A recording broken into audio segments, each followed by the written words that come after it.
Sahabat Al-Ma'tuk, mari berdonasi untuk keperluan serta kegiatan media Al-Ma'tuk agar kami dapat selalu menyajikan tayangan-tayangan yang bermanfaat bagi umat muslim. Caranya mudah, silakan klik link yang ada di kolom deskripsi atau scan barcode donasi yang berada tepat di layar Anda. Jazakumullah khairan wa barakallahu fikum. Bismillahirrahmanirrahim. Assalamualaikum warahmatullahi wabarakatuh. Innal hamdalillah nahmaduhu wa nasta'inuhu wa nastaghfiruh wa na'udzu billahi min shururi anfusina wa min sayyiati a'malina. May yahdihillahu fala mudilla lahu wa may yudlil fala hadiya lahu. Asyhadu an la ilaha illallah wahdahu la syarika lahu wa asyhadu anna Muhammadan abduhu wa rasuluhu man la nabiyya ba'dahu.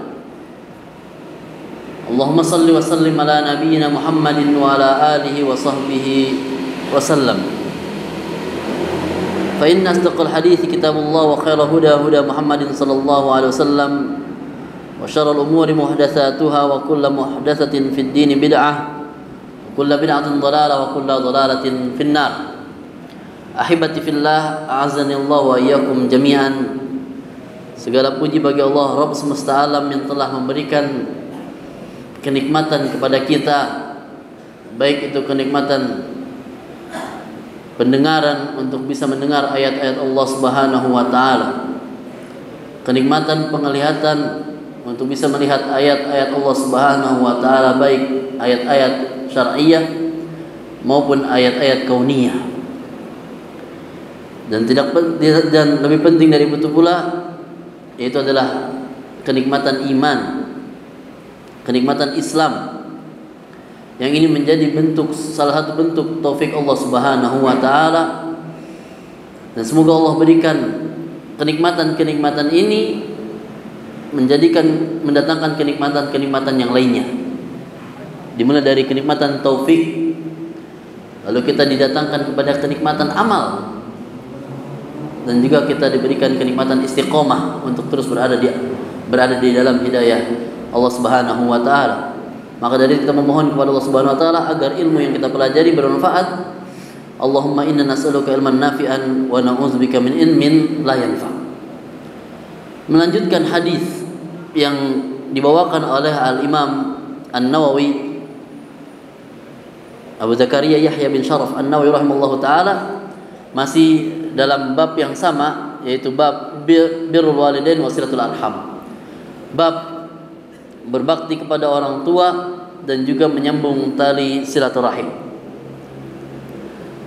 Yang mana kita berada dalam hadis ke-12, yaitu sambungan atau lanjutan dari hadis sebelumnya, yaitu hadis yang ke-11 yang diriwayatkan oleh Abdullah bin Amr bin Al-As, yang berbunyi bahwa Nabi sallallahu alaihi wasallam bersabda, "Laisal wasilu bil mukafi walakinnal wasil alladhi idza qata'at rahimuhu wasalaha." Hadis yang lalu, yaitu hadis yang mananya bukanlah seorang yang dikatakan menyambung tali silaturahmi itu adalah orang yang melakukan silaturahmi dengan dasar bil mukafi, yaitu membalas kebaikan orang lain. Karena orang lain menyambung tali silaturahmi kepada kita, maka kita balas juga dia. Karena dia mengunjungi kita, maka kita kunjungi juga dia. Bukan hanya sekedar itu. Makna silaturahmi bukan hanya sekedar itu. Yaitu wajar. Itu membalas kebaikan orang lain dengan kebaikan yang sama. Atau kita menambung tali silaturahmi agar orang itu menyambung tali silaturahmi kepada kita juga. Yaitu juga mana yang lain. Tapi yang dimaksud dari al-wasil disampaikan oleh Rasulullah SAW, alladzi idza qata'at rahimu wasalaha. Masyaallah. Yaitu jikalau orang lain itu memutus tali silaturahim kepada kita, maka kita yang sambungi. Maksud dari hadis yang ini, meskipun ini hadis yang sudah kita pelajari kemarin, adalah Rasulullah ingin meluruskan persepsi para sahabat, yang mana mereka menganggap ya kalau menyambung ya kita sambung, kalau putus ya kita putus. Bukan itu maknanya. Bukan membalas suatu kebaikan dengan kebaikan saja, atau membalas keburukan dengan keburukan yang setimpal. Makanya Rasulullah mencoba untuk meluruskan persepsi para sahabat. Yang dimaksud dari wasil adalah dia tidak pedulikan apa yang terjadi pada dirinya, mau nanti orang lain mau menyambung atau memutusnya. Intinya ini adalah perintah Allah Subhanahu wa taala agar kita terus menyambung tali silaturahim. Makanya Rasulullah juga pernah membenarkan pernah membenarkan persepsi para sahabat pada hadis yang berbunyi laisa syadidu bis-sur'ati innama syadidu alladzi yamliku nafsahu indal ghadab. Rasulullah untuk mencoba meluruskan juga persepsi para sahabat, orang yang kuat, ya, orang yang tegas itu bukanlah orang yang apa-apa berantem, tapi asyadid, orang yang tangkas itu adalah orang yang bisa mengendalikan dirinya di saat dia marah. Nah, inilah hadis Nabi SAW. Ini adalah bagaimana Rasulullah memberikan petunjuk kepada para sahabat untuk meluruskan pendapat atau pemikiran-pemikiran yang mungkin tidak tepat. Nah, maka dari sini kita mengerti apa hakikat keikhlasan. Insya Allah nanti kita akan sambung dengan hadis yang selanjutnya yang akan kita pelajari. Bahwasanya kita melakukan kebaikan kepada orang lain itu hanya semata-mata untuk mengharapkan ridho Allah Subhanahu wa taala. Jikalau kita melakukan sebuah kebaikan yang diharapkannya adalah ridho Allah Subhanahu wa taala, maka tidak menjadi sesuatu yang kita tidak memperdulikan apa yang kita dapatkan nanti dari balasan orang lain tersebut. Mau dia melakukan berbaik kepada kita atau buat buruk kepada kita, intinya kebaikan yang kita lakukan adalah perintah Allah Subhanahu wa taala. Maka dasar ada namanya hablum minallah dan hablum minan nas. Baiknya kita kepada manusia karena hubungan baik kita kepada Allah Subhanahu wa taala. Hubungan baik kita kepada Allah Subhanahu wa taala kepada manusia karena hubungan baik kita kepada Allah Subhanahu wa taala. Ini adalah thamaratul iman. Ini adalah buah dari keimanan. Sehingga dasar dari kita melakukan sebuah kebaikan hanya ridha Allah Subhanahu wa taala. Makanya ada yang mengatakan ridwan nasi ghayatun la tudrak. Betul. Karena kalau kita hanya mencari ridho manusia, habis tubuh kita. Pikiran kita habis. Karena kita tidak bisa memuaskan ridho manusia. Maka satu-satunya jalan yang menumbuhkan rasa ketenangan di dalam hati kita adalah fokuskan kacamata kita kepada Allah Subhanahu wa taala. Inilah murninya, inilah bentuk kemurnian. Sehingga kita membalas sebuah keburukan dengan kebaikan. Ya karena memang dasarnya kita, kalau kita mengerti untuk apa kita melakukan kebaikan, itu hanya untuk ridha Allah Subhanahu wa taala, maka murni kita melakukan kebaikan hanya untuk Allah Subhanahu wa taala. Terlepas apa yang nanti mereka lakukan, itu urusanlah lain. Allah Subhanahu wa taala berfirman, "Wala tastawil hasanatu wala sayyi'ah.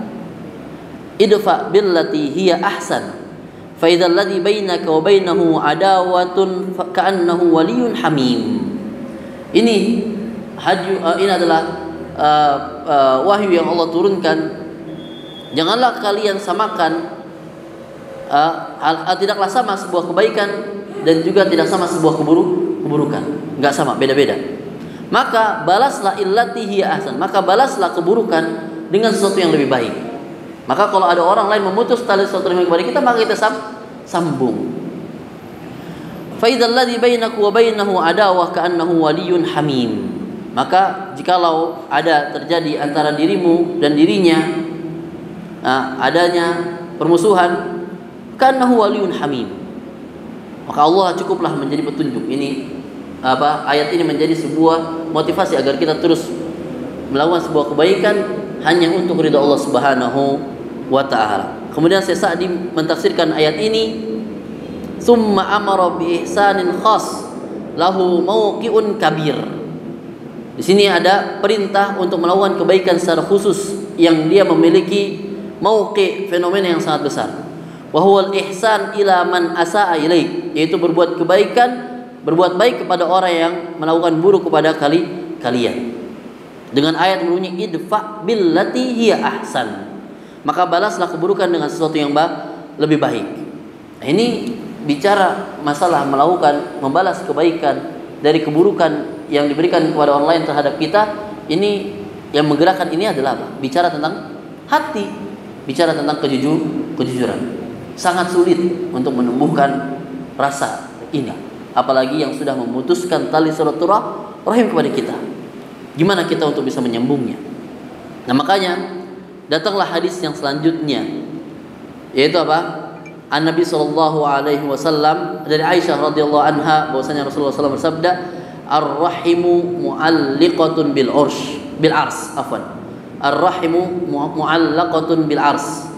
Taqul man wasalani wasalahu Allah, wa man qata'ani qata'ahu Allah." Muttafaqun alaih. Dari Aisyah radhiyallahu anha berkata bahwasanya Rasulullah sallallahu alaihi wasallam bersabda, rahim itu rahim itu sangat bergantung di atas ars.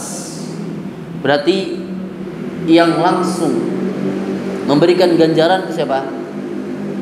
Penghuni ars, yaitu Allah Subhanahu wa taala. Man wasolani, barang siapa yang menyambung tali silaturahim, wasalahullah, maka Allah sambung kasih sayang Allah kepadanya. Maka Allah berikan rahmat Allah kepada dia. Waman qata'ani, barang siapa yang memutuskan tali silaturahim atau memutus aku, yaitu rahim, qata'ahullah, maka Allah akan putuskan rahmat atau kasih sayang Allah Subhanahu wa taala kepadanya. Inilah dasar sebuah kejujuran dalam beramal. Makanya pentingnya kita menjaga yang sifatnya itu mendasar, al-usul, sifatnya mendasar, sehingga sesuatu yang sifatnya furu', bercabang, itu tumbuh tinggi karena dasar usul ini. Maksudnya apa? Pentingnya kita mengkaji ilmu-ilmu yang menumbuhkan keimanan kita. Maka sertakanlah hati di saat ilmu itu datang, agar keyakinan itu tumbuh dalam hati kita, sehingga rasa yakin ini yang menggerakkan kita untuk beramal. Maksud dari keyakinan adalah al-iman, hubungan dan ketulusan kita kepada Allah Subhanahu wa taala. Iman yang menumbuhkan rasa takut kita kepada Allah Subhanahu wa taala, yang menumbuhkan rasa cinta kita kepada Allah Subhanahu wa taala, menumbuhkan pengagungan kita kepada Allah Subhanahu wa taala, yang menggerakkan kita untuk melakukan kebaikan. Ini keikhlasan yang perlu kita tempa sebenarnya. Iman itu tidak bisa kokoh kalau tidak ditempa. Seperti halnya paku, tidak mungkin tertancap kokoh kalau tidak ditempa. Sulit, sangat sulit kalau kita praktekkan. Kalau hanya sekedar lisan, mungkin pendek lisan saja. Tapi kalau kita amalkan, berat. Bagaimana kita bisa menyambung tali silaturahim orang-orang yang telah berbuat buruk kepada kita? Umumnya jiwa itu selalu condong kepada keburukan. Innan nafsa la'ammaratun bisu. Apalagi ketika kita ingin menjaga izzah diri kita. Tapi dengan sikap kita yang salah, justru kita malah melakukan yang sesuatu yang mencederai izzah kita. Membalas keburukan dengan keburukan dengan narasi menjaga harga diri.